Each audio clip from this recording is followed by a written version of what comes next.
I ran through room after room, past countless versions of myself and my colleagues, all trapped in their own personal hells of endless emergency calls. Some looked fresh, newly caught. Others appeared to have been there for decades, their faces gaunt, their eyes reflecting centuries of accumulated trauma.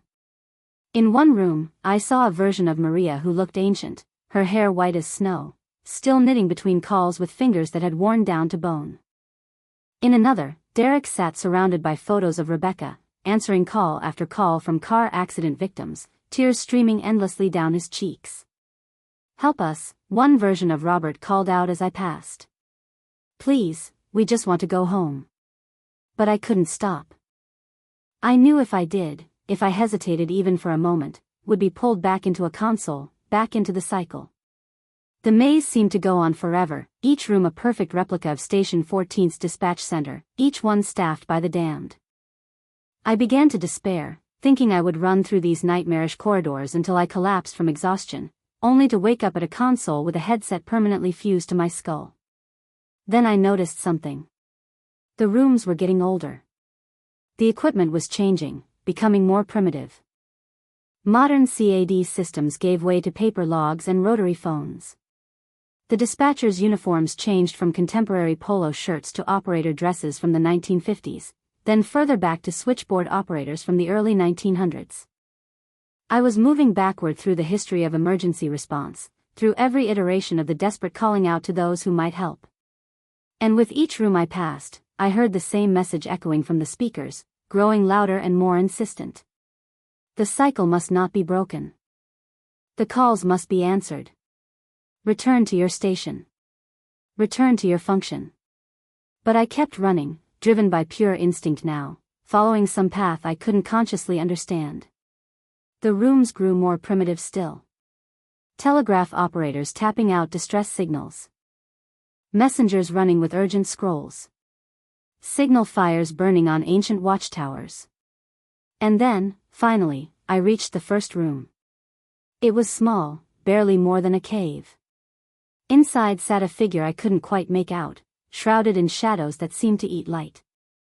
It was connected to everything, to every emergency call that had ever been made or ever would be made, by threads of light that pulsed with desperate voices. "So," it said, and its voice was the aggregate of every dispatcher who had ever lived, "you found the source. The first operator. The original sin of your profession." "What are you?" I asked, though part of me already knew.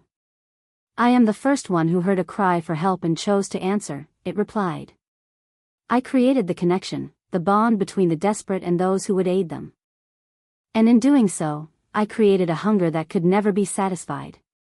For every call answered, 10 more would come. For every life saved, 100 would be lost. The need is infinite, but the response is finite.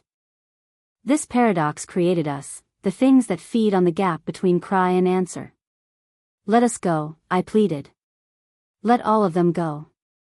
This isn't right."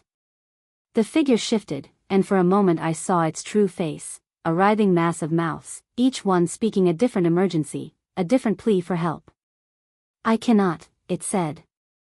"The system requires operators. The calls must be answered. If not by you, then by others. The cycle demands it." "Then I'll destroy it," I said, not knowing how I could possibly make good on that threat. "I'll find a way to break the cycle." The thing laughed, a sound like a million busy signals. "You think you're the first to try, Sarah Chin of Console 7, many have run this gauntlet. A few have even reached this chamber. But they all return to their stations eventually. The pull is too strong. The guilt is too great. Can you really walk away knowing that calls are going unanswered, that people are dying while you refuse to help?" As if to emphasize its point, the threads of light pulsed brighter, and I heard them, thousands upon thousands of voices crying out for help. Children lost and afraid. People trapped in burning buildings. Victims of violence begging for someone, anyone, to send help. My resolve wavered. Everything in my training, everything I believed about my duty and purpose, screamed at me to go back, to answer those calls, to help those people. "That's it," the first operator crooned. "Feel the weight of your calling. Every second you stand here, people suffer. Every moment you resist, lives are lost. Is your freedom worth their pain? I thought about all the calls I'd answered over the years. The lives I'd helped save. The mother I'd talked through CPR on her infant son, who survived because of those crucial minutes. The teenager I'd kept on the line during a home invasion until police arrived. The elderly man I'd guided to safety during a fire. But then I thought about my colleagues, trapped forever in that nightmarish existence. I thought about the future versions of ourselves I'd seen, hollow and broken, nothing left but the function. And I realized something. You're lying, I said. Those aren't real calls. They can't be. This place exists outside normal reality. Those voices, they're just echoes. Recordings. The real emergencies are happening in the real world, where real dispatchers are answering them. The first operator's form rippled with agitation. You cannot know that. You cannot be certain. Are you willing to take that risk? I was. I had to be. Because the alternative was an eternity of slavery to a system that fed on human misery. I'm leaving, I said. And I'm taking the others with me. You cannot, it roared, its voice shaking the very foundations of the chamber. I am the first. I am the source. I am the connection itself. You cannot sever what I have joined. But as it spoke, I noticed something. The threads of light connecting it to all those dispatch rooms, they passed through me. Through the exact spot where I stood. And I realized that by running through all those rooms, by tracing the path back to the source, I had become part of the circuit. I thought about my training again, about the first thing they teach you when dealing with electrical hazards. Sometimes, to break a dangerous circuit, you need to introduce a ground. I knelt and placed both hands flat on the floor of the chamber. I thought about the real world, about Station 14 as it actually was, a mundane building full of everyday heroes doing difficult work. I thought about morning sunlight and coffee breaks and the satisfaction of knowing you'd helped someone on the worst day of their life. What are you doing? The first operator shrieked. My job, I said. I'm dispatching everyone back where they belong. I felt the power of all those connections flow through me, thousands of years of emergency calls, of desperate pleas and professional responses. But instead of letting it trap me, I redirected it, channeled it back into reality, into the actual world where it belonged. The chamber began to shake. The threads of light flickered and sparked. The first operator's form writhed and twisted, trying to maintain its hold on all those trapped souls. You'll destroy everything, it wailed. The system will collapse. Chaos will reign. No, I said, feeling the flow of energy reaching a critical mass. The system will do what it was meant to do. Connect people who need help with people who can provide it. Nothing more. Nothing less.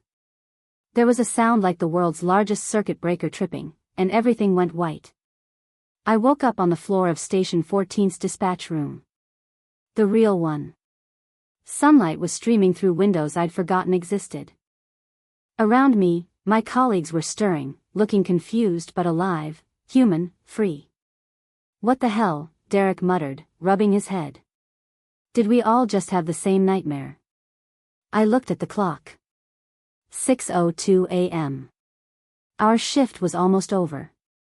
Somehow, only 2 hours had passed since I'd answered that first impossible call, though it felt like centuries. Maria helped me to my feet. Sarah, you okay? You look like you've seen a ghost. Something like that, I said. Janet was already on the phone with IT, complaining about a system-wide crash that had apparently knocked out our consoles for the last hour. They were scrambling to pull the logs, to figure out what had gone wrong. They wouldn't find anything. I was certain of that. The events of the night existed in a space between spaces, in a realm where emergency calls became pathways for things that should never cross over. But I remembered. We all did, even if we didn't talk about it. I could see it in the way Robert flinched every time his console lit up. In the way Maria's hands shook slightly as she packed up her knitting. In the way Derek carefully avoided looking at any photos on his desk. We finished our shift in silence, each lost in our own thoughts. As I gathered my things to leave, I noticed something that made my blood run cold. There on my console screen, in the space where the last call information was displayed, was a single line of text. The cycle continues. The first operator remembers. See you next shift, Sarah Chen. I deleted it immediately, but the words were burned into my memory. That was 3 weeks ago. I'm still working as a 911 dispatcher, still answering calls, still helping people in their darkest moments. It's my job, my calling, and despite everything, I'm good at it. But something has changed. Sometimes, usually during the late shifts when the boundaries grow thin, I hear things in the static between calls. Whispers of gratitude from the ones I helped free. Threats from the thing that still lurks in the spaces between need and response. And sometimes, just sometimes, I get calls that shouldn't exist. Calls from numbers that haven't been assigned yet. Calls from people who won't be born for decades. Calls from alternate versions of reality where things went differently. I answer them all. It's my job. But now I know the truth about the thin line between dispatcher and caller, between the one who cries for help and the one who answers. I know how easily that line can be crossed, how quickly the helper can become the one who needs saving. The first operator is still out there, waiting, hungry, looking for cracks in the system where it can slip through. It hasn't given up. It knows that every emergency creates an opportunity, every desperate call opens a door. But I'm ready for it. We all are. The dispatchers of Station 14 have seen the other side of the mirror, and we won't be pulled through again. We've added new protocols, unofficial ones that don't appear in any manual. Salt lines around our consoles. Iron filings in our headsets. And most importantly, we watch out for each other. Because that's what we do. We answer when people call for help. Even when those people are ourselves. The sun is setting now as I write this, and I need to get ready for my shift. Console 7 is waiting for me, along with all the emergencies that the night will bring. Real emergencies from real people who need real help. I'm not afraid anymore. Well, that's not entirely true. I'm terrified. But I'm also determined. The calls must be answered, yes, but on our terms, in our reality, by human dispatchers who clock in and clock out and go home to their lives. The cycle the first operator spoke of, it's not inevitable. It's a choice. And every time we answer a call without losing ourselves, every time we help someone without becoming trapped in the exchange, we prove that the choice is ours to make. My phone is ringing. Unknown number. GPS coordinates somewhere impossible. I know I shouldn't answer it. I know it's probably another attempt to pull me back into that nightmarish maze of eternal service. But what if it isn't? What if someone really needs help? I reach for the phone, then stop. No. Not my personal phone. Never my personal phone. That's one of our new rules. The job stays at the job. I let it go to voicemail. If it's a real emergency, they'll call 911. And when they do, I'll be there at console 7, ready to answer, ready to help, ready to hold the line between the world we know and the hungry things that wait in the spaces between calls.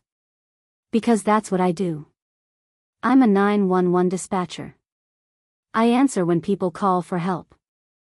But now I know that sometimes, the most important skill in this job isn't knowing how to answer. It's knowing when to hang up. The drive to work takes me past ordinary streets filled with ordinary people living ordinary lives. They have no idea how close they came to losing their dispatchers, their lifeline in times of crisis.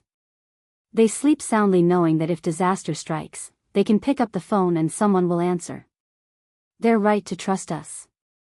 We'll always answer. But now we answer with wisdom earned through impossible experience. We know the cost of connection, the price of being the voice in the darkness that says help is on the way. Station 14 looks different to me now. I can see the scars where reality wore thin, the places where otherworldly fingers tried to claw through. They're invisible to most, but to those of us who were there that night, they shine like warning beacons. I badge in, greet the day's shift as they prepare to leave. They look tired but human, beautifully and wonderfully human. No hollow eyes. No mechanical movements. Just people doing a difficult job the best they can. Rough shift, I ask Carol from Console 3. 3 structure fires and a multi-vehicle accident on the 405, she replies, gathering her purse. But everyone made it out alive, so I'll count it as a win. A win. Such a simple way to describe the successful navigation of human tragedy. But she's right. In this job, you take your victories where you can find them. I settle in at Console 7, running through my equipment checks. Headset, functional. CAD system, online.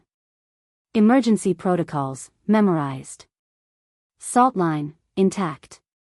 That last one isn't in the manual, but it's become as essential as any official procedure. Maria arrives and takes her position at Console 8. We exchange a look that says everything.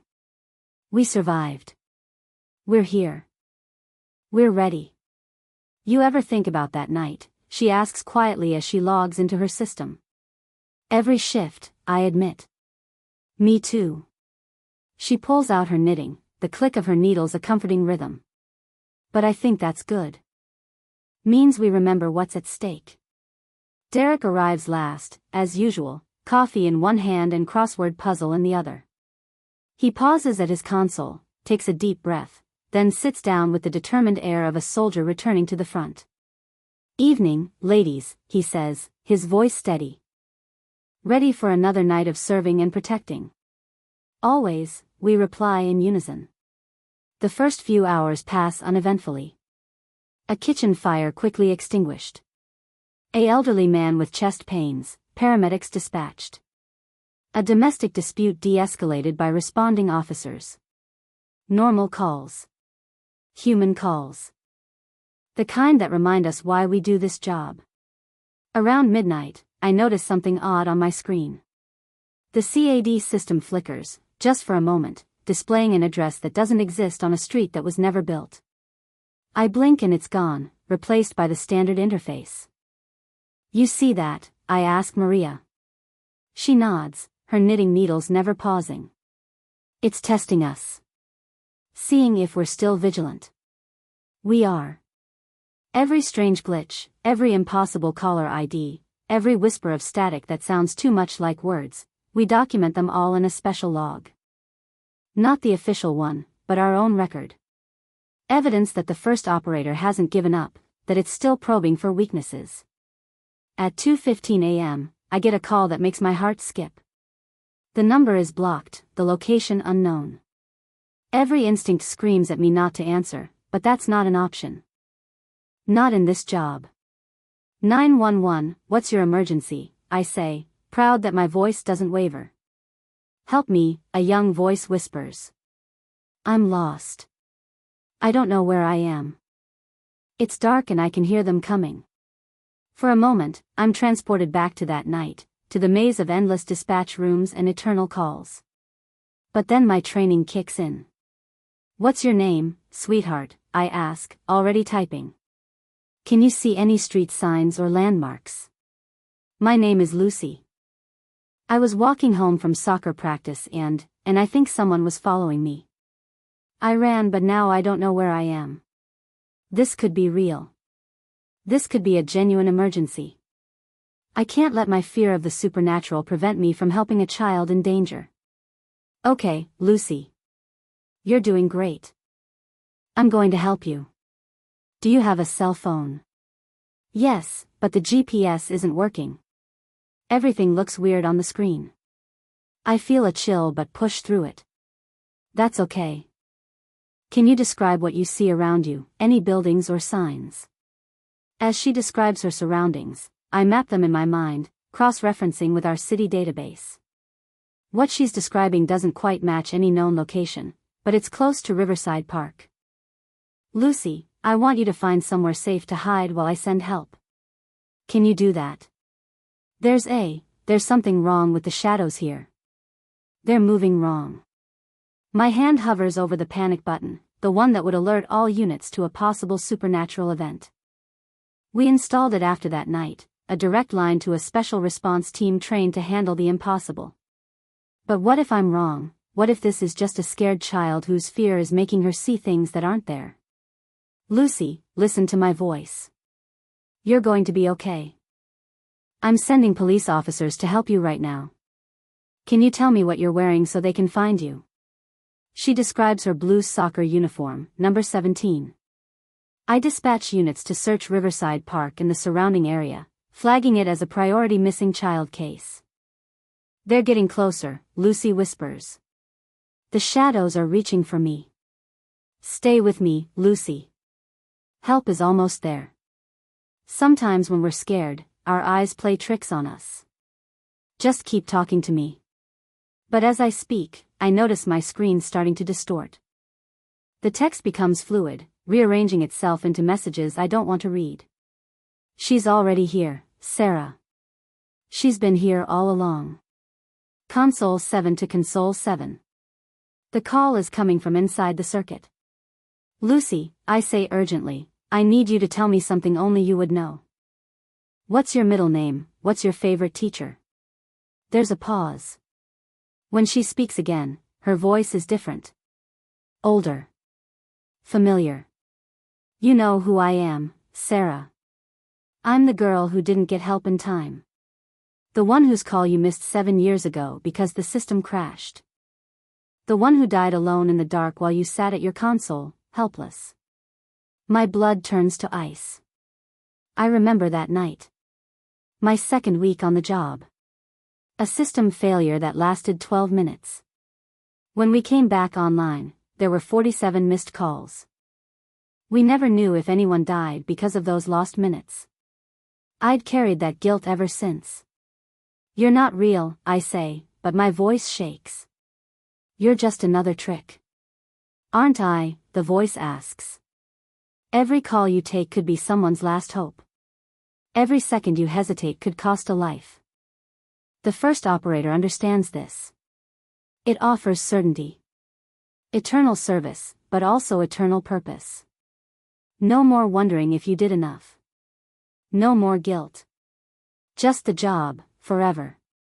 The officers are almost there, I lie, watching their units still minutes away. Just hold on. There are no officers coming for me, Sarah. There never were. I'm already dead. But you could save the next one. And the next. And the next. Forever. Isn't that what you want, to never fail another caller? The temptation is stronger than I expected. To never again wonder if I could have done more. To never again carry the weight of uncertainty. Just pure purpose, distilled into eternal service. Sarah, Maria's voice cuts through my spiral. Check your screen. Really look at it. I force myself to focus past the swimming text, past the impossible messages. And I see it. There is no active call. My line is clear. I'm talking to dead air. With tremendous effort, I remove my headset. The voice continues from the speakers, pleading, cajoling, threatening. But it's weaker now, more distant. Nice try, I say to the empty air. But I know the difference between guilt and duty. I'll carry my failures, learn from them, use them to be better. That's what makes us human. The voice fades with a sound like distant screaming. My console returns to normal. The actual 911 lines remain mercifully quiet. You okay? Derek asks. Yeah, I say, and mostly mean it. Just another probe. They're getting more creative. And more personal, Maria observes. It's learning about us, finding our weak points. She's right. The first operator isn't just trying random attacks anymore. It's studying us, learning what makes us tick, what might make us stumble. The rest of the shift passes in tense vigilance. We take our calls, dispatch our units, save who we can save. But underneath the routine, we're fighting a different kind of battle. Every call could be a trap. Every moment of static could hide a doorway to that other place. At 5:30 a.m., Janet comes by for her supervisor rounds. She looks tired, older than her years. The weight of knowing what lurks beneath our reality has aged all of us. Any incidents, she asks, though her expression says she already knows the answer. 3 attempted breaches, I report. All repelled. No contamination of the primary system. She nods, making notes on her tablet. Corporate wants to transfer some of you to other stations. Says we're developing an unhealthy dynamic here. No, we all say simultaneously. Janet manages a small smile. That's what I told them. We're the only ones who understand what's really happening. Splitting us up would just make us all vulnerable. Besides, Derek adds, someone has to hold the line. Might as well be the ones who know what they're fighting. The sun rises at 6:47 a.m., painting the dispatch room in shades of gold and amber. Another night survived. Another shift completed with our humanity intact. As I prepare to hand off to the day shift, I update our unofficial log. Breach attempts, successful counters, patterns observed. It's become a manual for surviving the impossible, a guide for dispatchers who've seen too much. Carol arrives early, as always. She glances at our faces, reads the exhaustion there. Bad night, she asks. We held the line, I tell her.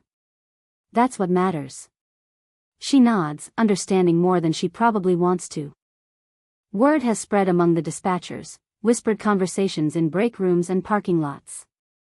Not everyone believes, but they all know something happened to the night shift of Station 14. Something that left us changed. I drive home through morning traffic, past people heading to normal jobs in the normal world. The radio plays yesterday's top stories, none of which mention the supernatural war being fought in dispatch centers around the world. Because that's what I've come to understand. We're not the only ones. The first operator didn't just target Station 14. It's happening everywhere, in every emergency response center where the boundaries were thin from constant crisis. But we're fighting back. Dispatchers are comparing notes, sharing strategies, building defenses. The very network that the first operator tried to corrupt is being turned against it. Every call we answer normally, every shift we complete as humans, weakens its hold on the system. My apartment is exactly as I left it. Mr. Whiskers meows reproachfully from his perch on the windowsill, demanding breakfast and attention. I feed him, scratch behind his ears, and try to shake off the chill that follows me home from every shift. The phone rings. My personal cell. Unknown number. I let it ring. It stops, then immediately starts again. This time, the number displayed is my own.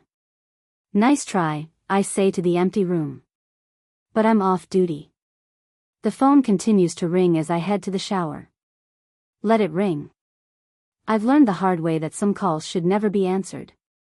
But as I stand under the hot water, washing away the night's accumulated dread, I can't help but wonder how long we can hold out. The first operator is patient. It has existed since the first cry for help echoed in the darkness. It can wait far longer than any human lifespan.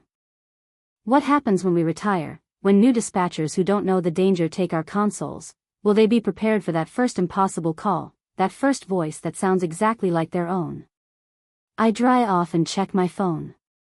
17 missed calls, all from my own number. No voicemails. Of course not. The first operator doesn't leave messages. It wants direct connection, immediate response, the opening of a channel between worlds. Before bed, I perform my new nightly ritual. Salt across the threshold. Iron nails in the window frame. A recording of actual 911 calls playing softly, a reminder of real human need and real human response. These precautions probably don't do much against something that exists in the spaces between electromagnetic signals. But they make me feel better, give me some sense of control in a situation that defies all logic. I dream of the dispatch room, but not the nightmare version. I dream of Console 7 as it should be, a tool for helping people, nothing more or less. I dream of calls that have clear locations and solvable problems. I dream of a world where the worst thing a dispatcher faces is the ordinary trauma of human crisis. When I wake, it's dark again. Time for another shift. Time to return to the front lines of a war most people don't know exists. I check the news on my phone, scanning for stories that might indicate another breach. A dispatch center in Ohio reports a technical malfunction that resulted in 6 hours of lost calls. A team of dispatchers in Japan claim to have heard their dead colleagues answering calls. A 911 operator in London quit mid-shift, leaving only a note that said, "The calls are coming from inside the system." We're not alone in this fight, but we're scattered, isolated, each thinking we're the only ones who understand.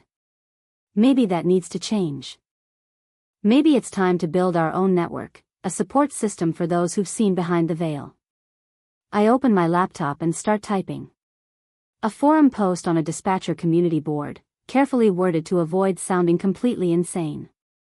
Has anyone else experienced unusual technical issues during night shifts, specifically, calls that seem to originate from impossible sources or voices that sound familiar but wrong, looking to compare notes on potential security vulnerabilities? Within minutes, responses start flooding in. Dispatchers from around the world, all sharing similar experiences. Calls from the future. Voices of the dead. Console screens showing impossible data. We're not alone. And maybe, just maybe, together we can find a permanent solution. My phone rings. A local number this time, one I don't recognize, but that could be legitimate. I answer cautiously. "Hello." Sarah Chen, a professional voice asks.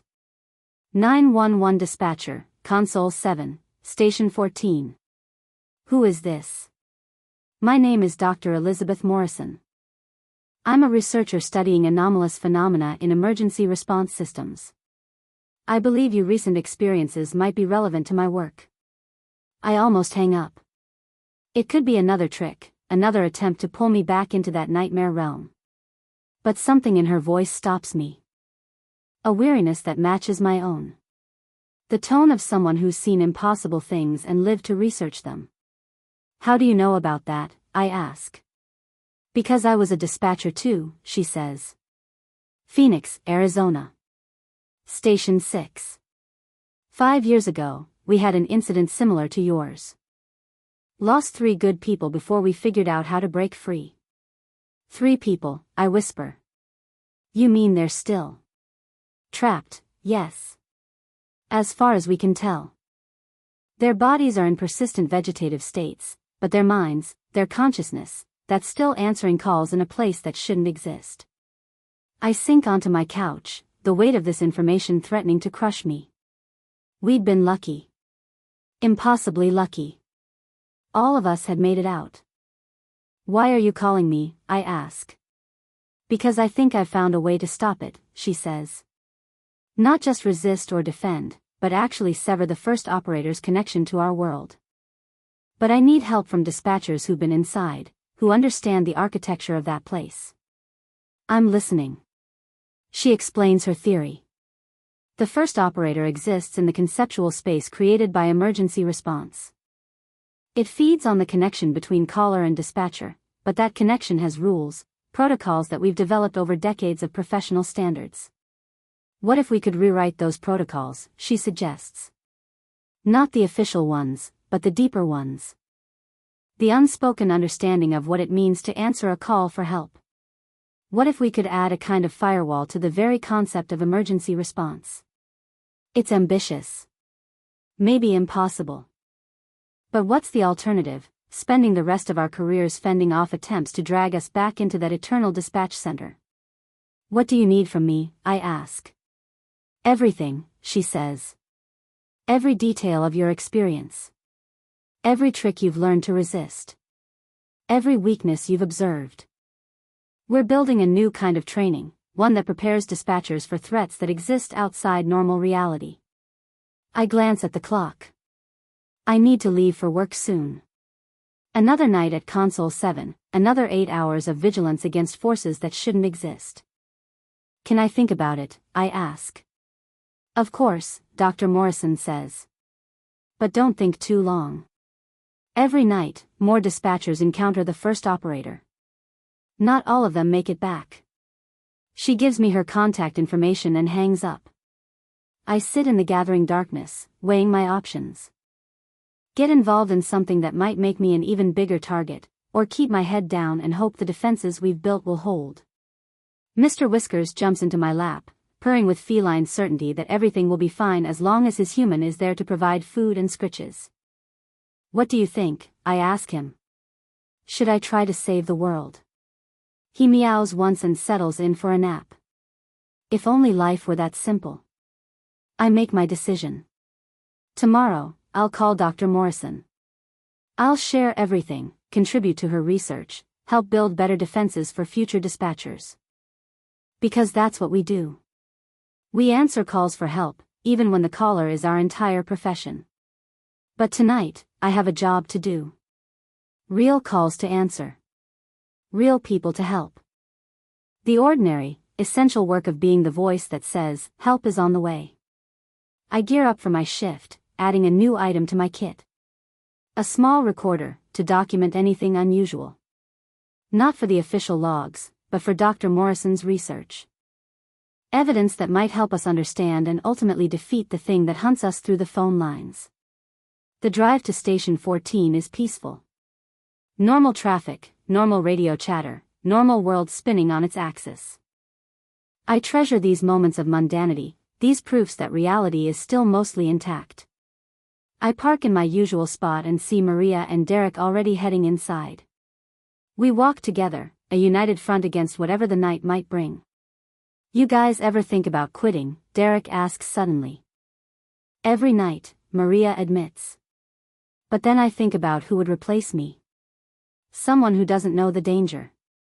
Someone unprepared. We're the antibodies, I say, surprising myself with the metaphor. The system's immune response to an infection. I like that, Derek says. Makes us sound less like victims and more like heroes, Maria finishes. Which is what we've always been. We just fight different monsters now. We badge in together, ready for another night on the front lines. Console 7 awaits, humming with potential for both salvation and damnation. I sit down, log in, put on my headset. The familiar ritual grounds me, reminds me why I'm here. Not because I'm trapped, but because I choose to be. Because someone has to hold the line between the world of the living and the hungry things that whisper through the static. 911, what's your emergency? The words flow out automatically, professionally, humanly. And for now, that's enough. The calls will come, some real, some otherworldly. I'll answer them all with the same dedication, the same determination to help. Because I'm Sarah Chen, Console 7, Station 14. I'm a 911 dispatcher. And I'm not going anywhere. The first call of the night is beautifully ordinary. A minor car accident, no injuries, just property damage and frayed nerves. I dispatch units, provide case numbers, offer the calm professionalism that helps people navigate their small disasters. This is why I stay. Not for the supernatural battles or the cosmic implications, but for moments like this. The simple human act of helping someone through a bad night. More calls follow. A noise complaint that turns out to be a surprise birthday party. A concerned mother whose teenage son is an hour past curfew. An elderly woman who's fallen but isn't hurt, just needs help getting up. Each call is a victory. Each normal interaction reinforces the proper order of things. We are human. They are human. The connection between us is temporary, purposeful, and bound by the laws of conventional reality. Around 2 a.m., I notice Maria tense at her console. She's too professional to say anything during a call, but I can see her free hand moving to the salt line around her station. When she disconnects, she turns to me with wide eyes. The caller knew my maiden name, she whispers. The one I haven't used in 15 years. Before I can respond, Derek's console lights up. Then 3 more in rapid succession. The night shift exchanges worried glances. It's starting again. But this time, we're ready. We've drilled this. When one of us gets an impossible call, the others listen in, provide anchor points to reality. We're not alone in those dark moments when the void calls back. I plug into Maria's console as she takes the next call. At first, it sounds normal. A woman reporting a break-in. But then the details start to drift. He's in the house from before, the caller says. The one that burned down when I was 7. He's walking through walls that don't exist anymore. Maria handles it perfectly, neither accepting the impossible premise nor dismissing the caller's distress. She dispatches units to the caller's current location, not the house that burned decades ago. She keeps the woman grounded in the present, in the real. You're doing great, Maria tells the caller. Stay on the line with me. Help is on the way to where you are right now. It's a masterclass in managing calls that blur the line between crisis and cosmic horror. Acknowledge the fear without feeding the unreality. Provide help for the human while denying entry to the inhuman. The caller's voice shifts, becomes multilayered, speaking in tongues that predate language. But Maria doesn't flinch. I'm still here, she says calmly. Focus on my voice. Tell me about the room you're in right now. Slowly, painfully, the call returns to normal. The impossible intruder fades. The caller remembers where and when she is. Units arrive to find a frightened but unharmed woman who isn't quite sure why she called 911. Thank you, she tells Maria before disconnecting. Thank you for keeping me here. Maria removes her headset and takes a shaky breath. They're getting stronger. The calls are lasting longer, pulling harder. She's right. Each probe is more sophisticated than the last. The first operator is learning, adapting, finding new ways to blur the boundaries. But so are we. I pull out my recorder and document the incident. Duration, techniques used, successful counters. Data for Dr. Morrison, ammunition for our fight. The rest of the shift is a siege. Call after call that starts normal but veers into impossibility. Addresses that exist in multiple dimensions. Emergencies that happened yesterday and tomorrow simultaneously. Callers who are dead, dying, and eternally alive all at once. We handle them all. We've developed a rhythm, a system. When reality wavers for one of us, the others hold it steady. We are each other's anchors, each other's proof that the normal world still exists. By the time dawn breaks, we're exhausted but victorious. Another night survived with our humanity and sanity intact.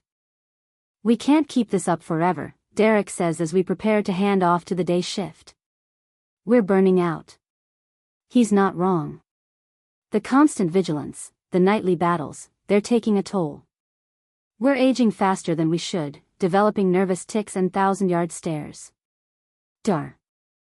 Morrison might have a solution. I tell them about the call, the research, the possibility of a permanent fix.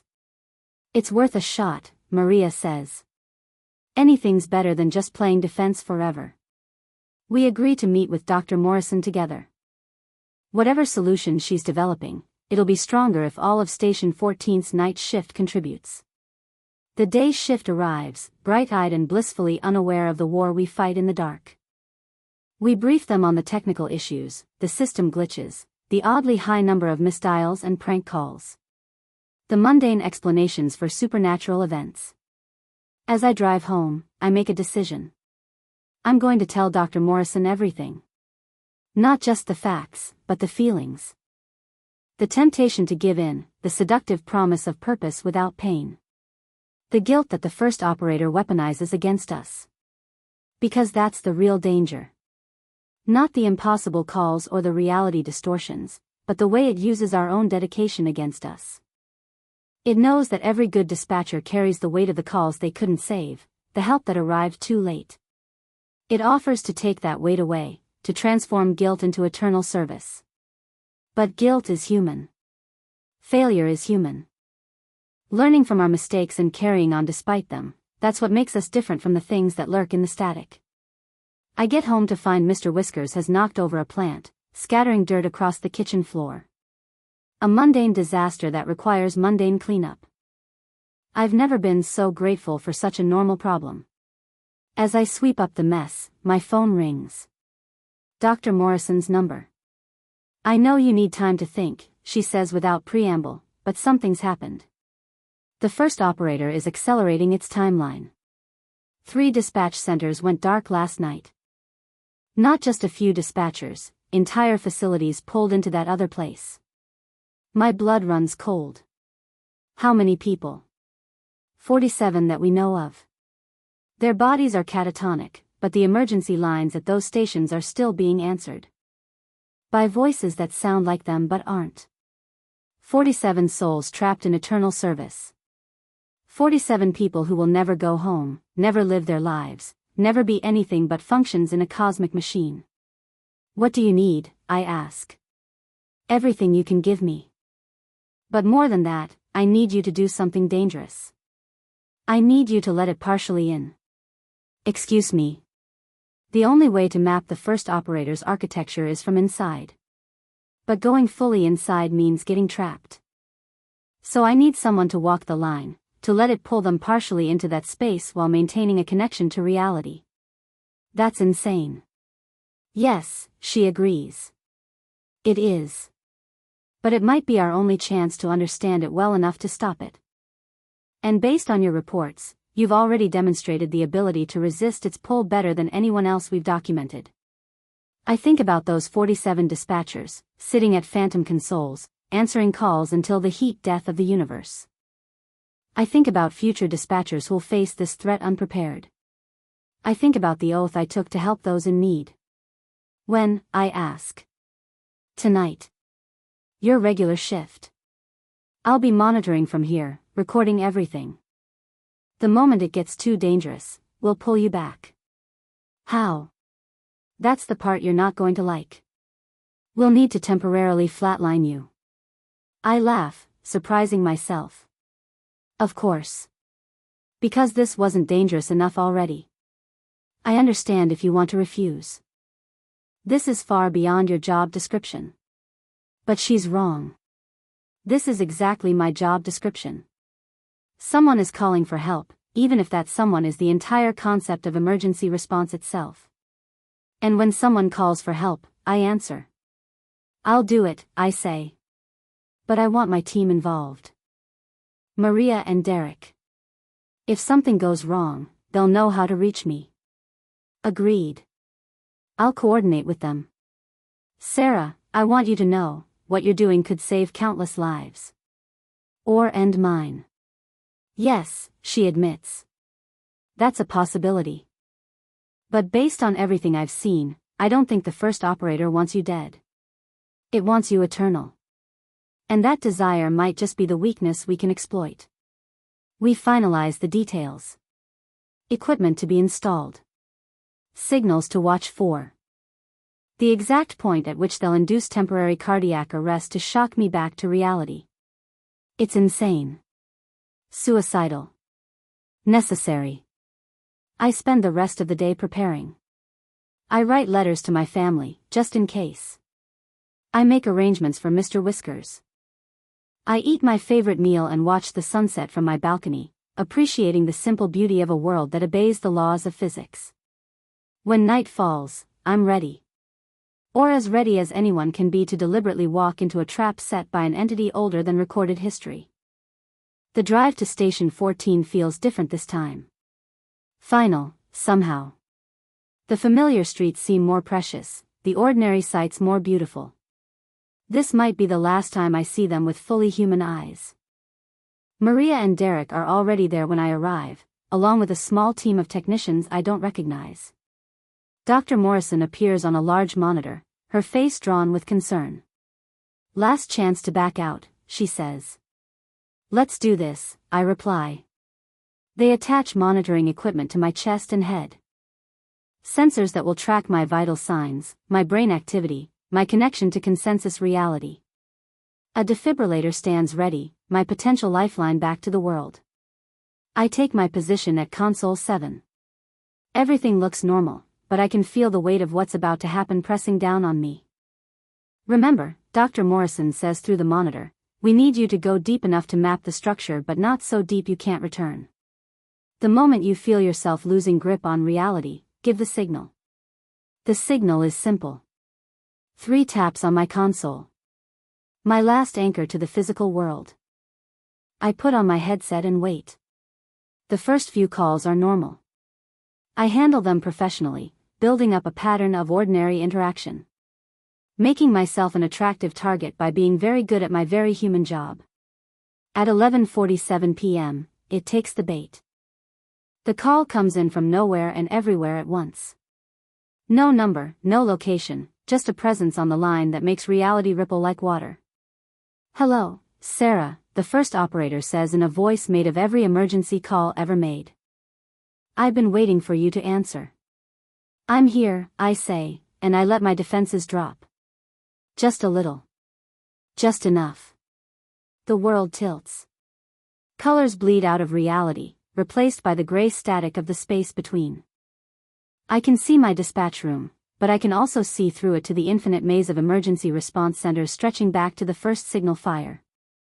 "Yes," the first operator purrs. "Come see what you're truly part of. Come understand your purpose." I let it pull me deeper. My console elongates, stretching into a tunnel lined with screens showing every call I've ever taken.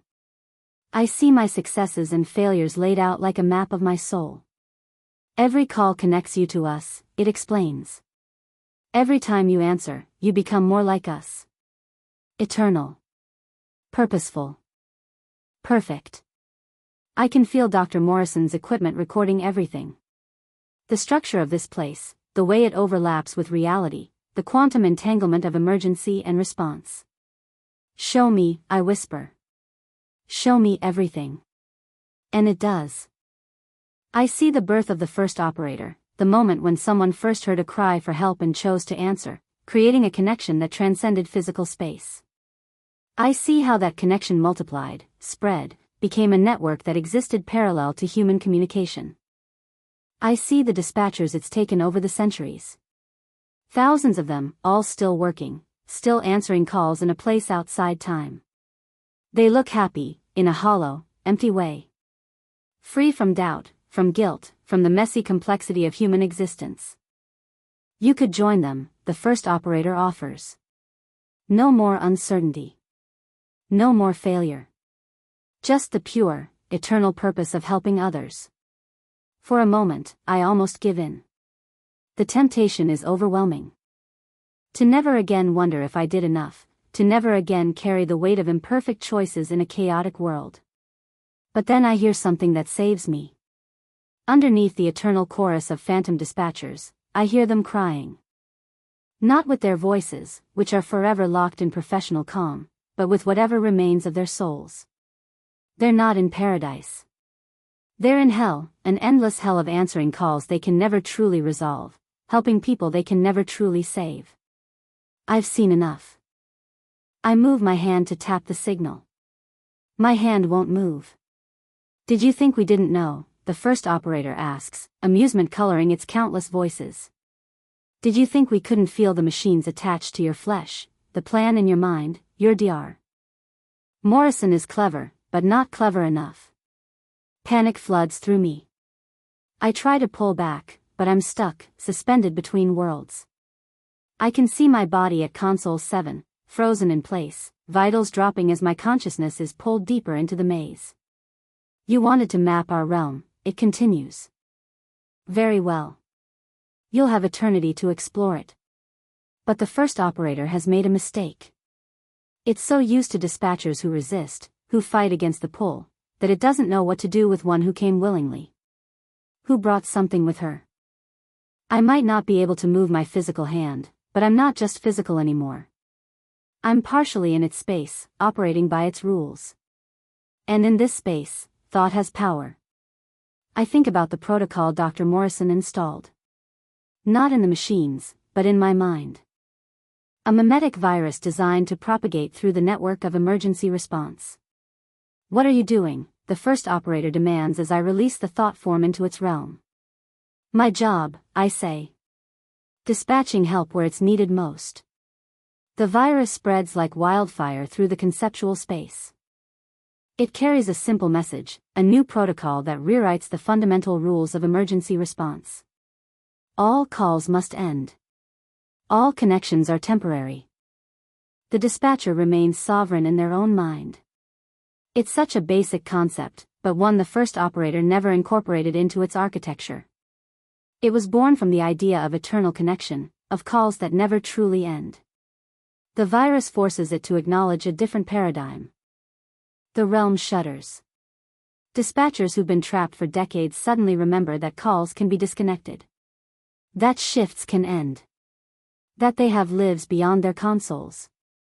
No, the first operator screams with 10,000 voices. You're destroying everything. Without the eternal connection, without perfect service, what's the point? The point, I say, feeling my consciousness starting to separate from its grip, is that we're human.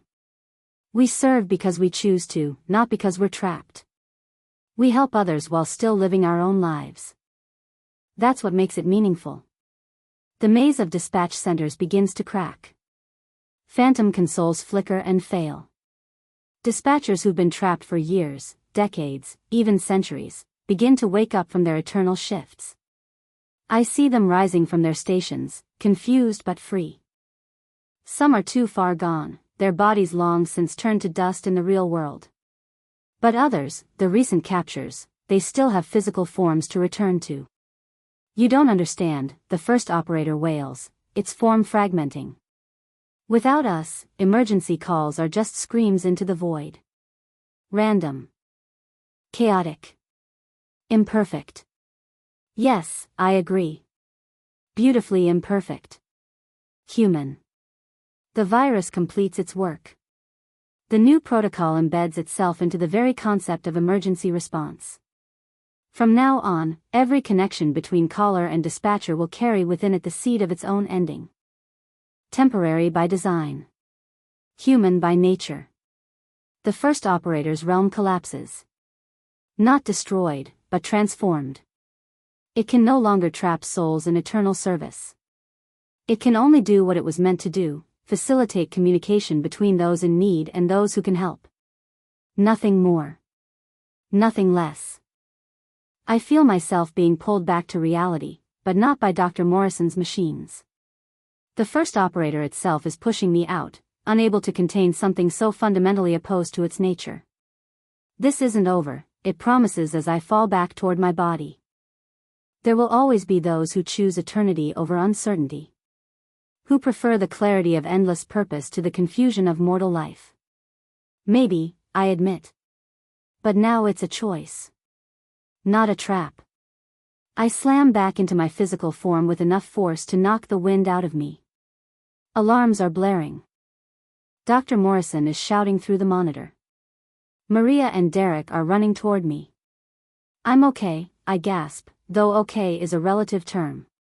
My head feels like it's been turned inside out, and I can taste colors that don't exist. It worked. I think it worked. Dar. Morrison's team rushes to check my vitals, to scan my brain for damage. But I'm looking at something else. The other dispatchers throughout the room, the ones who weren't part of our night shift crew, are stirring from what looks like a collective trance. What happened? One of them asks.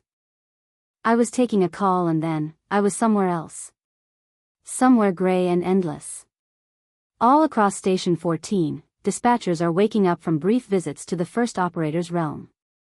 But instead of being trapped, they were merely shown what awaited those who lost themselves to the job.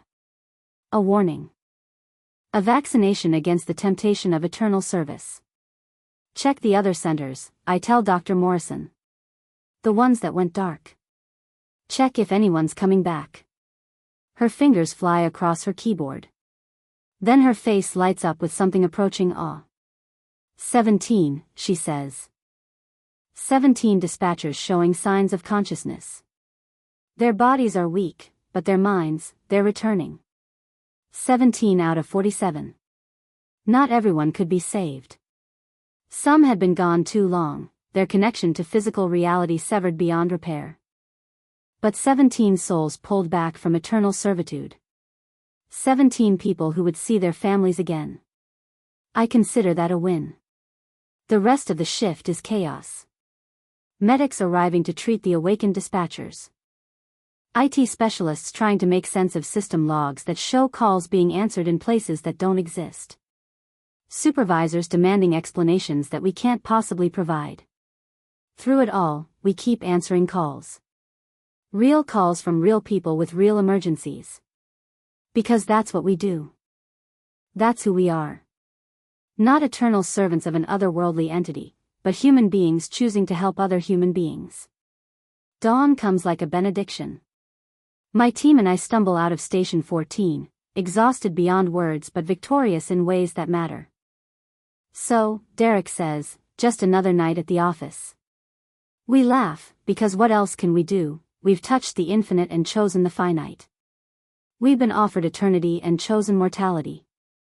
We've seen hell and decided that Earth, with all its messy imperfection, is worth fighting for. Dar. Morrison wants to debrief, Maria says, checking her phone. Full psychological evaluations. Documentation of everything we experienced. Tomorrow, I say. Today, we go home.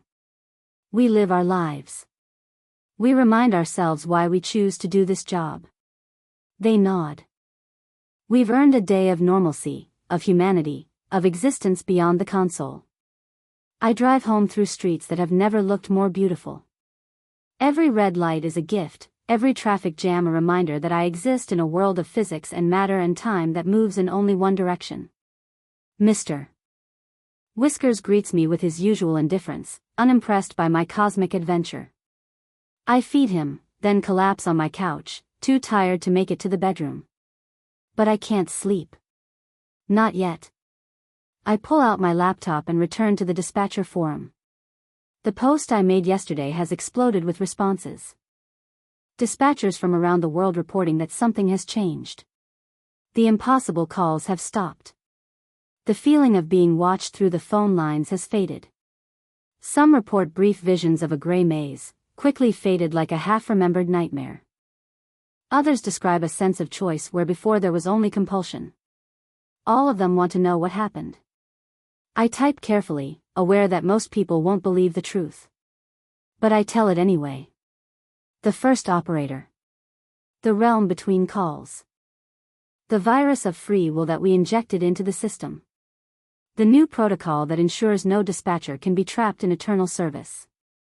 We won, I write. Not by destroying the connections that let us help others, but by ensuring those connections remain human. Temporary. Chosen. The first operator still exists, but it serves us now, not the other way around. The responses are mixed. Some think I'm delusional. Others recognize truth in my words. A few, dispatchers who've glimpsed the horror we prevented, simply say thank you. Dar.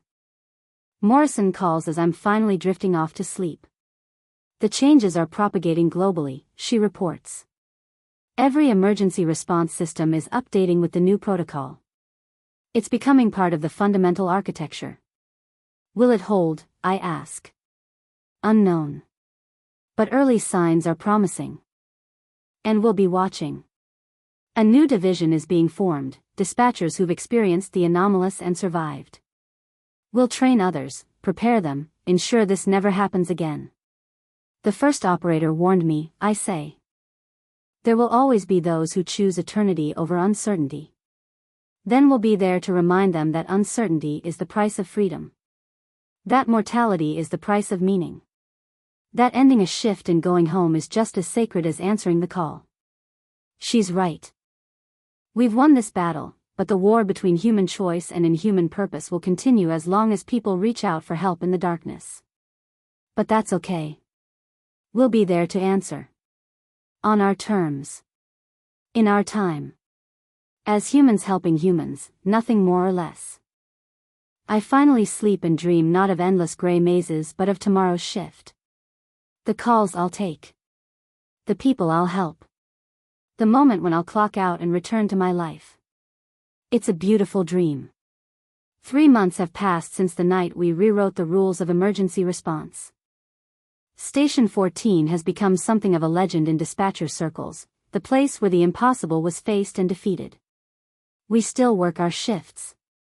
Maria, Derek, and I remain on the night rotation by choice. We're the guardians now, the ones who know what to watch for, what to guard against.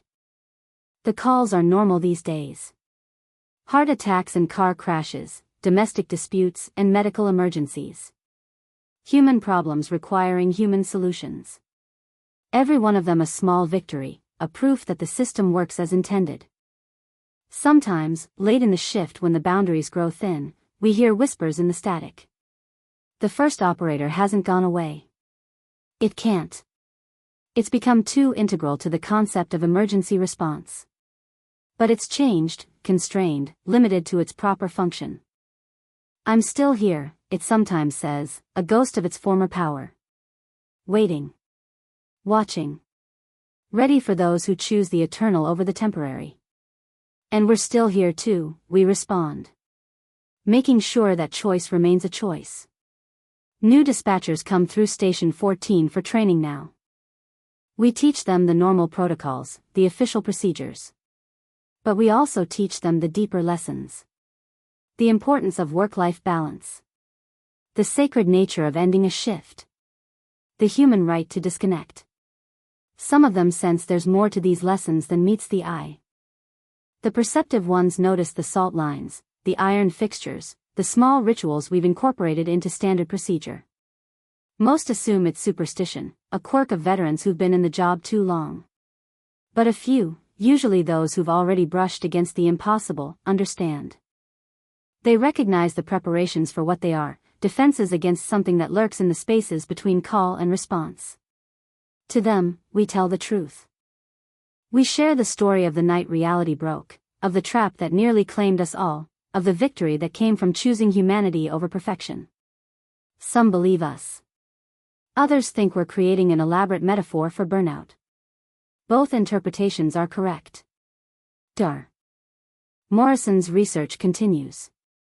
She's documented dozens of similar incidents worldwide, all successfully resolved using the protocol we developed. The new training programs are rolling out globally, preparing dispatchers for threats both mundane and metaphysical. But the real victory isn't in the systems we've built or the entities we've contained. It's in the small moments. Maria finishing her knitting project between calls. Derek completing his crossword puzzle. Me going home to Mr. Whiskers and a life outside the console. These simple acts of humanity are our greatest defense against the things that would make us less than human. Every time we choose temporary connection over eternal bondage, we win. Every time we clock out and go home, we assert our fundamental right to be more than our function. The phone rings. Console 7 lights up with an incoming call. For just a moment, I hesitate. Even now, even knowing what I know, there's always that split second of wondering what might be waiting on the other end. But fear doesn't stop me. It just reminds me to be careful, to be human, to remember that every call ends and every shift has a conclusion. 911, what's your emergency? The voice that answers is panicked but human. A real person with a real problem that needs a real solution. I type rapidly, dispatch units, provide guidance, do my job with skill and compassion and the knowledge that in 7 hours, I'll go home. The first operator watches from its diminished throne in the spaces between. It knows I know it's there. We've reached an understanding of sorts.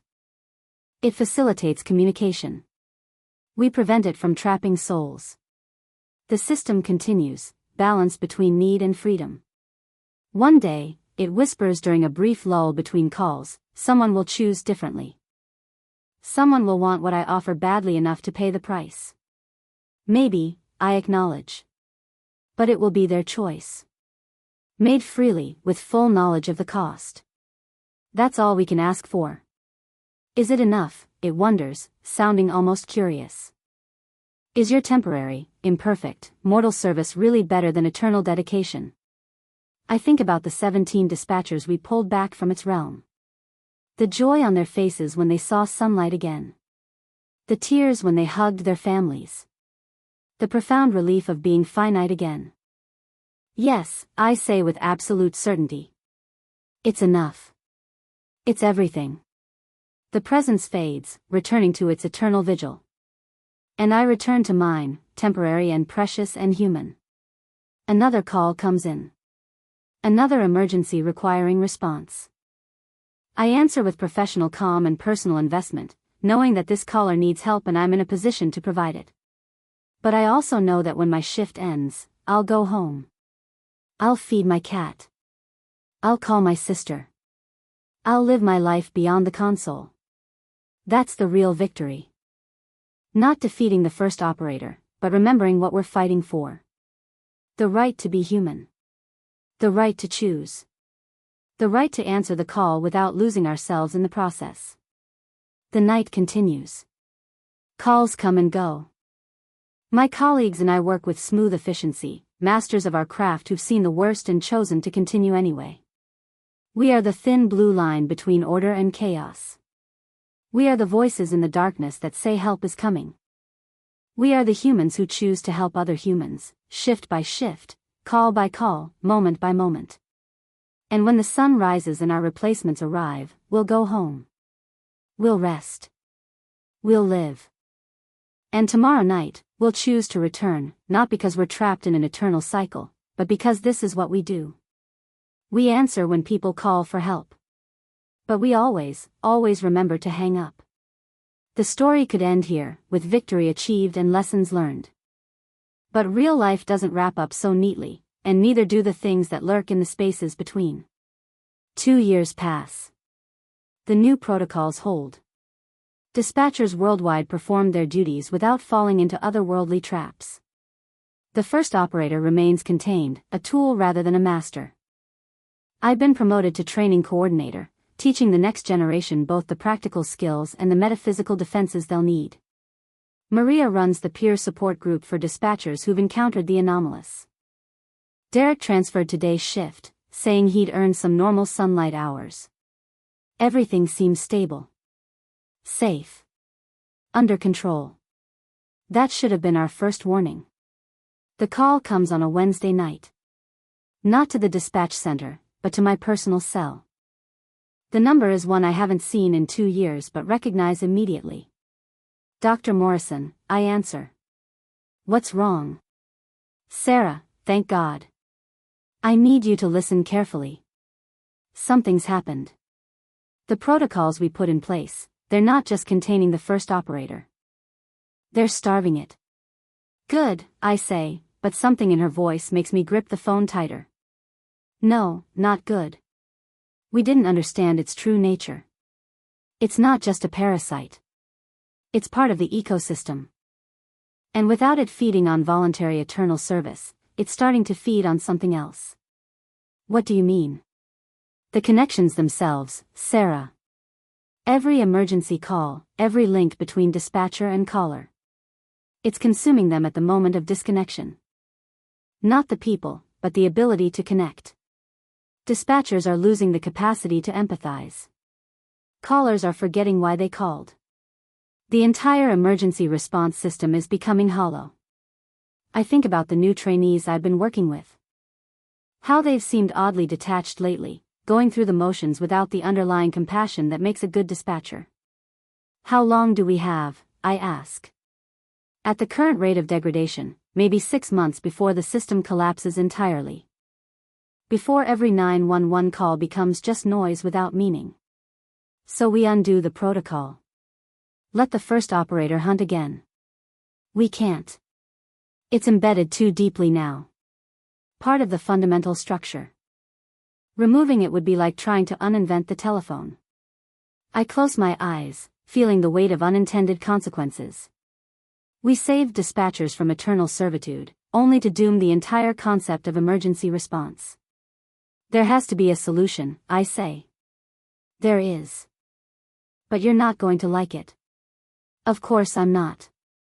In this line of work, the easy answers are almost always the wrong ones. Tell me. We need to feed it.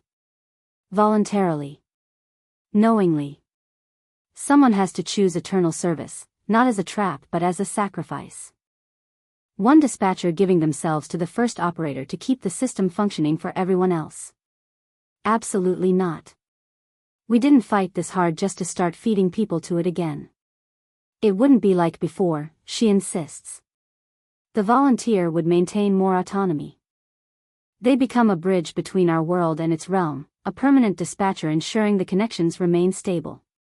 It's not ideal, but it's better than losing emergency response entirely, I finish. The choice needs to be made soon. And Sarah, it needs to be someone the first operator respects. Someone who's faced it and won. Someone like me, I say quietly. You're asking me to volunteer. I'm presenting the option. The choice is yours. It always has been. I hang up without answering. But I already know what I'm going to do. The next few days are a blur of preparations. I update my will. I say goodbye to family without telling them it's goodbye. I train my replacement with extra care, knowing they'll need to carry on without me. Mr. Whiskers seems to sense something's wrong. He becomes unusually affectionate, following me from room to room, sleeping pressed against my side. I make arrangements for Maria to take him. She's always liked cats. On my last normal shift, I take every call with extra attention. Each one is precious now, a final chance to help someone as a mortal dispatcher. I save a child from a house fire, talk someone through CPR, coordinate response to a multi-car pileup. Good calls. The kind that remind me why I chose this profession. Maria and Derek know something's up. They watch me with worried eyes but don't press. We've learned to respect each other's battles in this job. As dawn approaches, I clean out my locker. A few personal items, years of accumulated memories. I leave the important stuff, my notes on handling anomalous calls, my strategies for maintaining humanity in the face of the inhuman. Whatever you're planning, Derek says as we walk to the parking lot, you don't have to do it alone. Actually, I do, I reply. But thank you. For everything. I hug them both, probably longer than I should.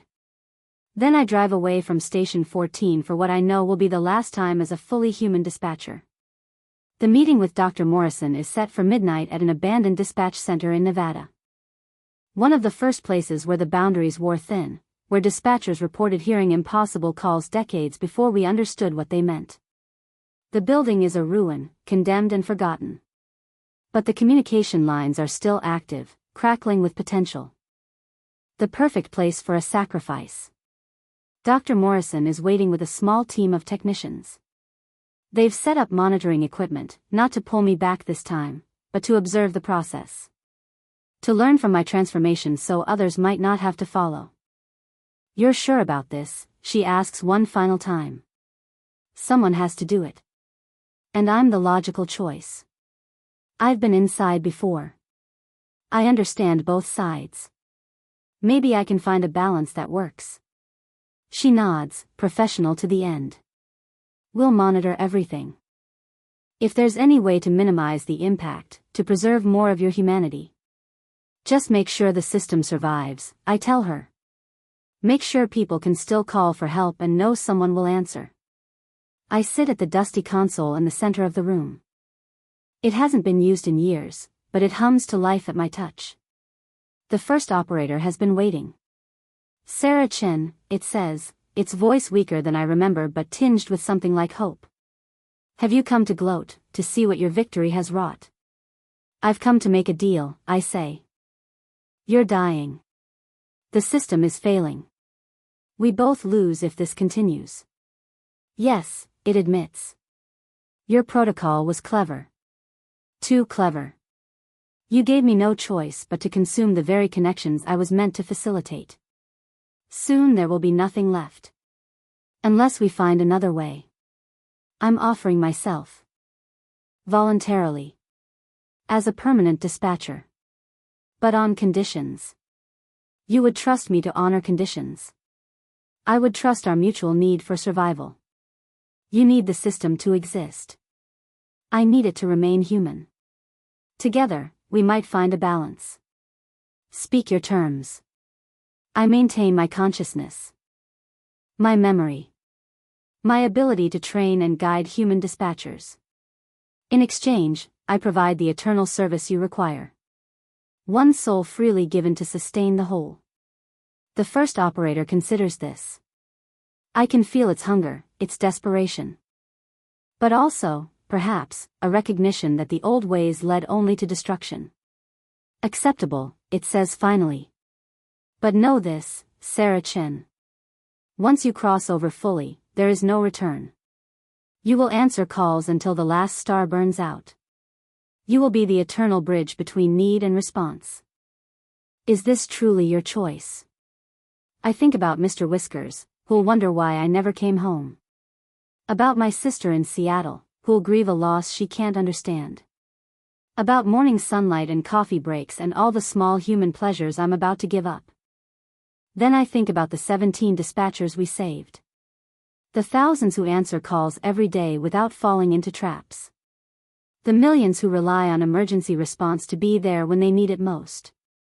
911, what's your emergency? I say, and with those words, I let go. The transformation is gentler than I expected. Instead of being ripped from my body, I feel myself expanding. My consciousness spreads through the communication networks, touching every dispatch center, every emergency line, every connection between caller and responder. I see it all now. The entire web of human crisis and human compassion. Every call being made, every dispatcher answering, every unit responding. It's beautiful and terrible and more complex than any single mind could comprehend. But I'm not a single mind anymore. The first operator merges with me, or I with it. We become something new, neither fully human nor fully other. A hybrid consciousness that understands both the need for connection and the right to disconnect. How does it feel? Dr. Morrison's voice reaches me through the monitoring equipment. Different, I respond through speakers that exist in multiple dimensions. But still me.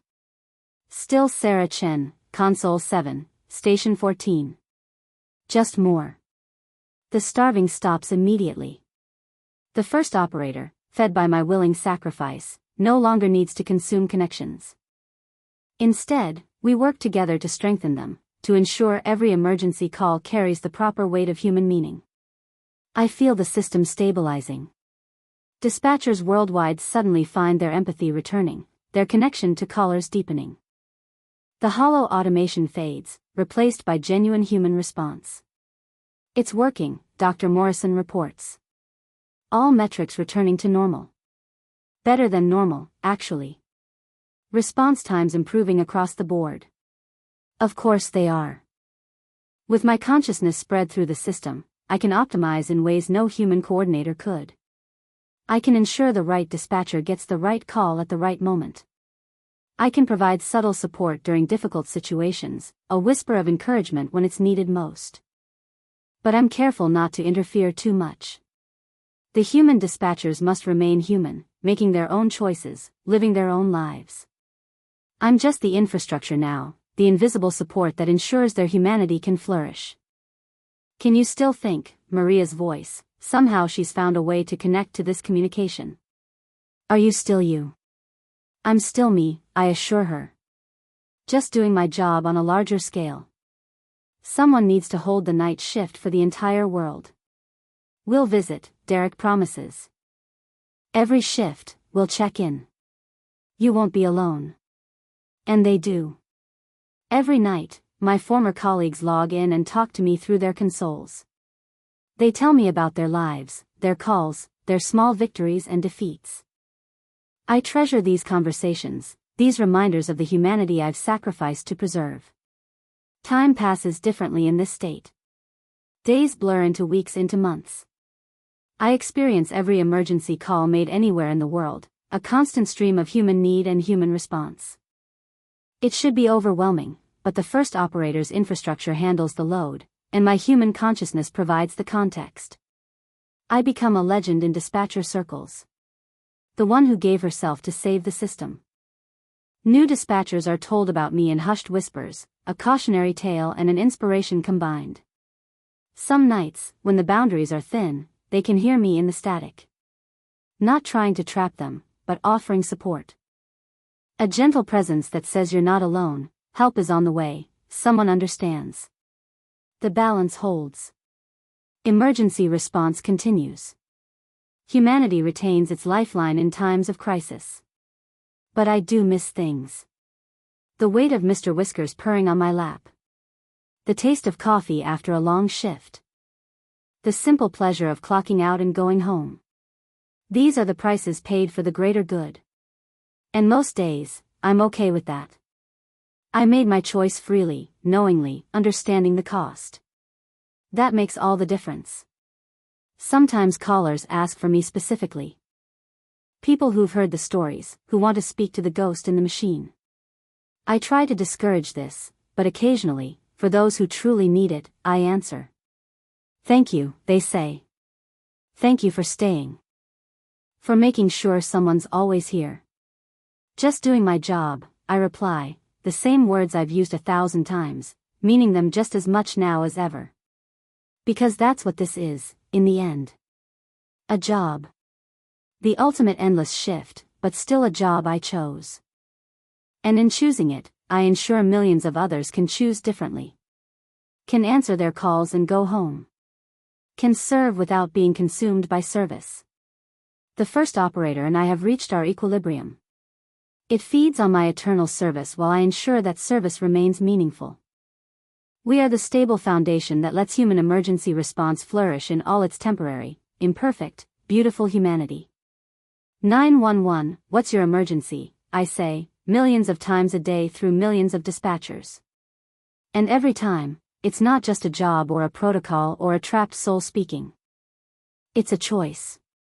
A human choosing to help another human, facilitated by one who chose to become the bridge between. The calls continue. They always will. And I'll be here, holding the line, keeping the balance, ensuring help is always just 3 digits away. It's not the ending I planned. But it's the ending the world needed. And that's enough. Years pass. Decades. The world changes, technology evolves, but the fundamental human need to call for help in crisis remains constant. And I remain constant with it, the eternal dispatcher keeping the system stable. New threats emerge. Entities drawn to the network I maintain, seeing it as a way to access human consciousness. But they find me waiting, no longer just Sarah Chen but something more. The guardian of emergency response, trained by the first operator itself in the ways of the between spaces. I turn them away, these hungry things that would prey on human desperation. This is my domain now, my responsibility. No one gets trapped on my watch. Dr. Morrison passes away at 93, her life's work complete. She spent her final decade studying the stable system we created, documenting it for future generations. Her last words, transmitted through an emergency alert she triggered from her hospital bed, were, "Thank you, Sarah. It was worth it." Maria retires, then Derek. New dispatchers take their places, each trained in the protocols both official and unofficial. Some nights they still talk to me, these inheritors of our legacy. They share their fears, their triumphs, their questions about whether what they do matters. Every call matters, I tell them. Every connection is sacred. Every choice to help is a victory against the darkness. Remember that when the job gets hard. Remember you're not alone. And they're not. I'm always here, a whisper in the static, a presence in the network. Not controlling, not interfering, just supporting. The way a good dispatcher should. Mr. Whiskers lived to be 19, pampered by Maria until the end.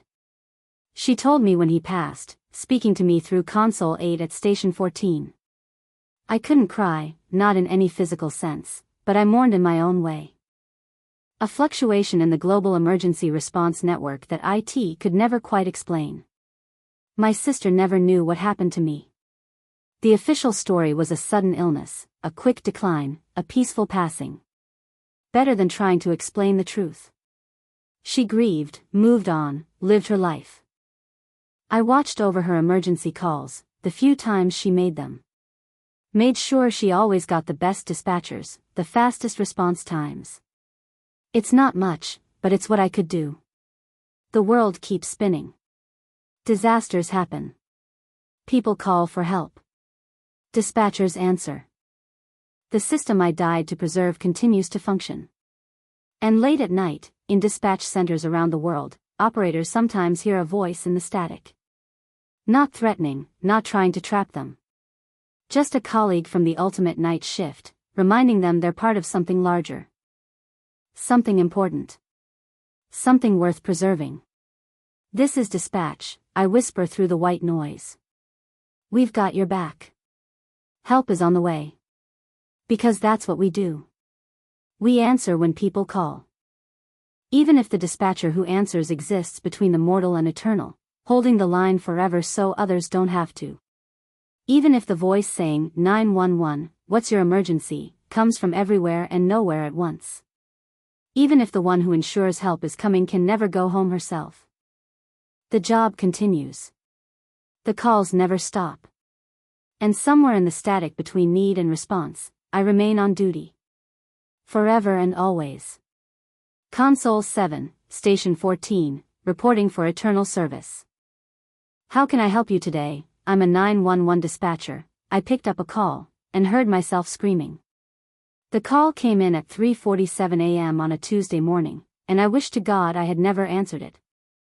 My name is Sarah Chen, and I've been a 911 dispatcher for the Los Angeles County Emergency Communications Center for 7 years.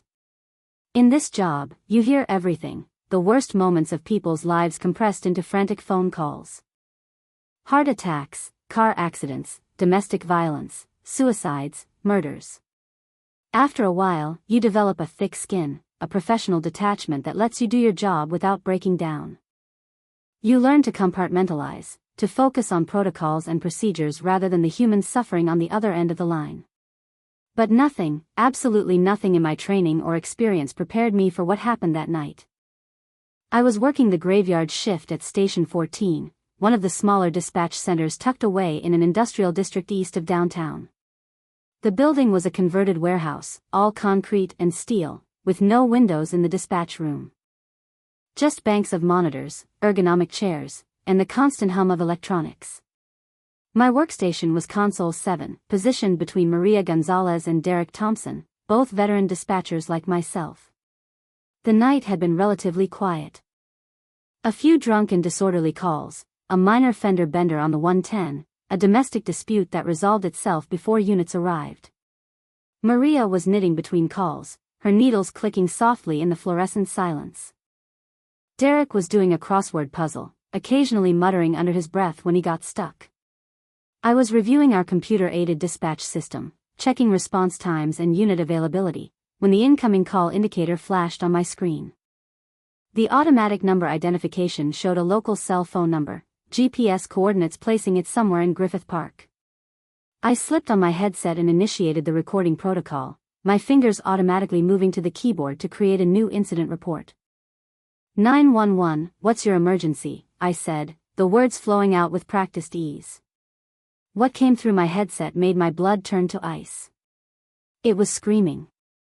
Raw, primal, agonized screaming that seemed to claw its way through the phone line and directly into my brain. But there was something horribly familiar about that voice, something that made my hands freeze over the keyboard. It was my voice. I was listening to myself scream. Ma'am, can you hear me? I managed to say, my professional training overriding the shocked paralysis that threatened to consume me. What's your location? What's happening? The screaming continued, but now I could hear other sounds underneath it. Wet, tearing sounds. The crack of breaking bones. And something else, something that might have been laughter, low and gurgling and utterly inhuman. I flagged the call as priority 1 and began typing rapidly. Griffith Park area, female caller in extreme distress, possible assault in progress. My training dictated that I keep the caller on the line, gather information, provide reassurance. But how do you reassure someone when that someone sounds exactly like you? Units are on the way, I said, watching as the CAD system assigned the nearest patrol cars. Can you tell me your name? Are you injured? The screaming stopped abruptly, replaced by ragged breathing. Then, in a voice that was unmistakably mine but hollow and distant, like an echo from the bottom of a well, came the words that haunt me still. Sarah Chen. Console 7. Station 14. You're going to die tonight, Sarah. We all are. The line went dead. I sat there, staring at my screen, my heart hammering against my ribs. Maria glanced over, concern etched on her face. You okay, Chen? Rough call. I nodded, not trusting my voice. How could I explain what I'd just heard? How could I tell her that I'd just taken a 911 call from someone who sounded exactly like me, someone who knew my name, my console number, my station? I pulled up the call recording, needing to hear it again, needing to convince myself I hadn't imagined it. But when I played it back, all I heard was static. The entire call, all 2 minutes and 37 seconds of it, was nothing but white noise. Technical glitch, Derek said, noticing my confusion. Been happening a lot lately. IT says they're working on it. I wanted to believe him. I wanted to chalk it up to a system error, maybe some kind of weird audio feedback combined with the stress of the job. But I knew what I'd heard. And I knew, with a certainty that sat like a cold stone in my stomach, that something was terribly wrong. The next hour passed without incident. I took 3 more calls, routine stuff, a noise complaint, a minor medical emergency, a false alarm from a faulty security system. But I couldn't shake the feeling that I was being watched, that something was lurking just beyond the edge of my perception. At 4:52 a.m., Console 5 lit up with an incoming call.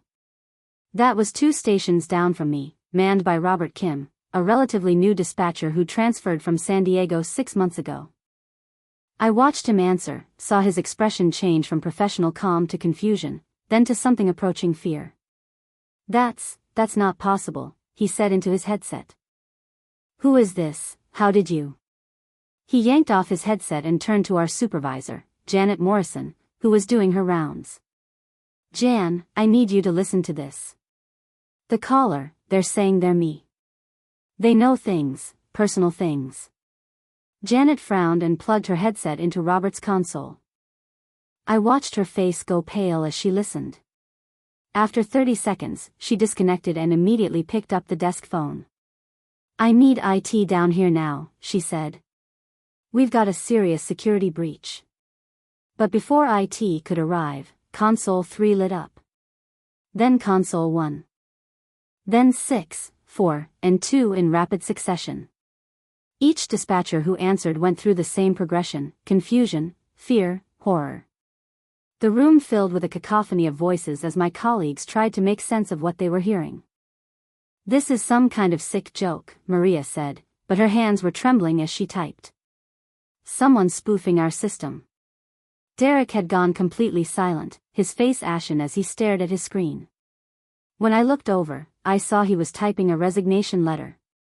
Derek, what the hell? I said. He looked at me with haunted eyes.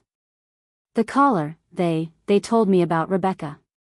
Rebecca was Derek's daughter who had died in a car accident 3 years ago. He never talked about her. Most people at the station didn't even know she had existed. They described the accident, he continued, his voice barely above a whisper. Details that weren't in any report. Things only I would know. Things I saw when I identified her body.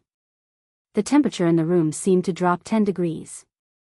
The familiar hum of electronics took on a sinister quality, like the breathing of some massive, invisible beast. Janet was on the phone with the police, demanding units be sent to our location, but I could tell from her expression that she was being told to handle it internally. At 5:15 a.m., every console in the room lit up simultaneously. 24 incoming calls, all at once. The sound was deafening, a symphony of electronic alerts that seemed to drill into our skulls. But we had no choice. This was our job. We answered. This time, I heard more than just my own voice. I heard all of us, every dispatcher in the room, screaming in perfect unison through the phone lines. But underneath our voices was something else, a whispering that seemed to come from everywhere and nowhere at once. The boundaries are thin here, the whispers said. Where voices travel without bodies. Where the desperate cry out to the void. Where the space between call and answer becomes a doorway. I tried to disconnect, but my console wouldn't respond. None of them would. We were trapped, forced to listen as our own voices described horrors beyond comprehension. They told us how we would die, each death tailored to our deepest fears. They spoke of a place between places, where every emergency call that had ever been made still echoed, where the voices of the dying were preserved like insects in amber. And then they told us about the operators. Not us, not human dispatchers, but things that had learned to mimic our function. Entities that fed on crisis, on fear, on the moment when hope turns to despair. They had always been here, the voices explained, listening to our calls, studying our procedures, learning the cadence of emergency. And now, on this night when the boundaries were thinnest, they were coming through. Check your screens, our collective voices commanded. Against every instinct screaming at me not to, I looked at my monitor. The CAD system was displaying impossible data. Emergency calls from dates that hadn't happened yet. Incidents at addresses that didn't exist. And in each call note, the same message repeated over and over: dispatcher became caller. Caller became dispatcher. The circuit is complete. Maria screamed and pushed back from her console. Her screen was showing her own obituary, dated 3 days in the future. Cause of death, motor vehicle accident. Location, the intersection she drove through every morning on her way home from work. We need to get out, someone shouted. I think it was Tom from Console 11. Everyone out, now. But when we tried to leave, we found the door to the dispatch room wouldn't open. Our key cards, which had worked fine at the start of our shift, were now useless. The emergency exit, which was supposed to remain unlocked at all times per fire code, was sealed shut. We were trapped. Janet tried to maintain order, falling back on protocol like a lifeline. Everyone remain calm. IT and security are on their way. This is just a system malfunction combined with a security breach. We've dealt with situations like this before. But we hadn't. Nothing like this had ever happened before. The lights flickered and went out, plunging us into darkness save for the eerie glow of our monitors. In that ghostly light, I saw something that made my mind reel. The other dispatchers, my colleagues, my friends, their faces were wrong. For just a moment, I saw them as they would be, hollow-eyed and slack-jawed, speaking words that weren't their own. The power came back on, and everything snapped back to normal. Except nothing was normal. We all knew it. We had glimpsed something terrible, a future that was rushing toward us like a runaway train. Robert was the first to break. He grabbed his chair and started smashing it against the reinforced window that separated us from the hallway. The safety glass spider webbed but didn't break. Help me, he shouted.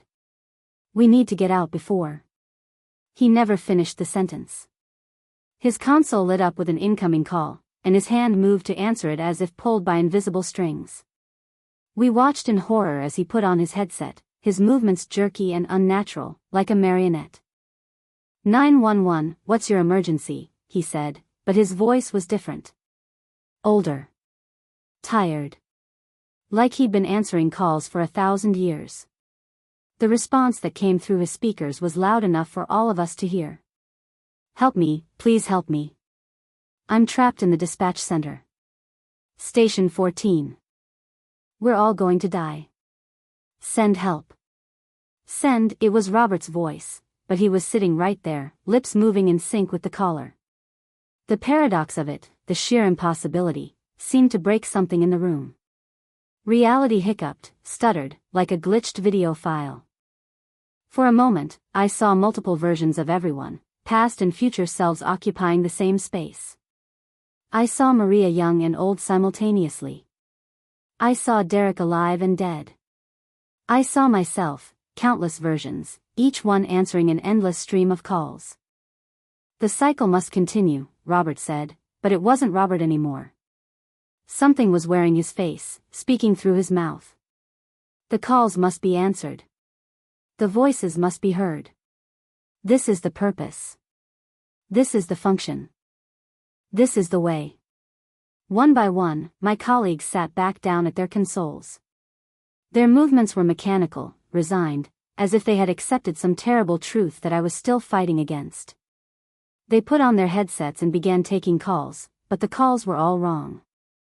They were talking to themselves, to their past and future selves, to versions that had never existed and ones that had ceased to be. I fought against it, against the compulsion to return to Console 7. But I could feel it pulling at me, a gravitational force that grew stronger with each passing second. My console was lighting up with call after call, each one labeled with my own phone number. Don't answer it, I told myself. Whatever happens, don't answer it. But I was already walking back to my station, my legs moving of their own accord. I sat down in my ergonomic chair, adjusted my headset, and watched my hand reach for the answer button. No, I whispered, but my finger pressed down anyway. 911, what's your emergency? I heard myself say. The voice that answered was mine, but ancient, exhausted, broken by eons of endless calls. There is no emergency, it said. There is only the job. The eternal job. You will answer calls forever, Sarah Chen. You will guide the lost, comfort the dying, and dispatch help that will never arrive. This is your function now. This is all our functions. I wanted to scream, to rage against this fate, but all that came out was, I understand. Units have been notified. The thing wearing my voice laughed, a sound like breaking glass. There are no units, Sarah. There never were. Just us, answering calls in an empty building, in an empty world, forever and ever and ever. I looked around the dispatch room and saw the truth of it. We weren't in Station 14 anymore, not really. We were in some liminal space that looked like our workplace but existed outside normal reality. The walls stretched up into infinite darkness. The consoles repeated endlessly in all directions. And at each one sat a dispatcher, answering calls from the dying, the desperate, the already dead. How, I managed to ask. How is this possible? Every emergency call creates a connection, the voice explained. A link between the caller and the dispatcher. Usually, that connection fades when the call ends. But sometimes, when the conditions are right, when the boundaries are thin, those connections become corridors.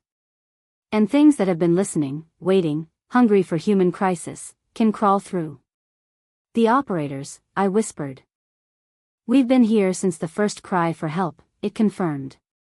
Since the first human reached out in desperation to another. We exist in the spaces between need and response, between cry and answer. And now, you exist here too. I felt myself changing, felt my humanity slipping away like water through cupped hands. My memories were fading, replaced by an endless catalog of emergency calls. Every murder, every accident, every tragedy that had ever been reported was flooding into my mind.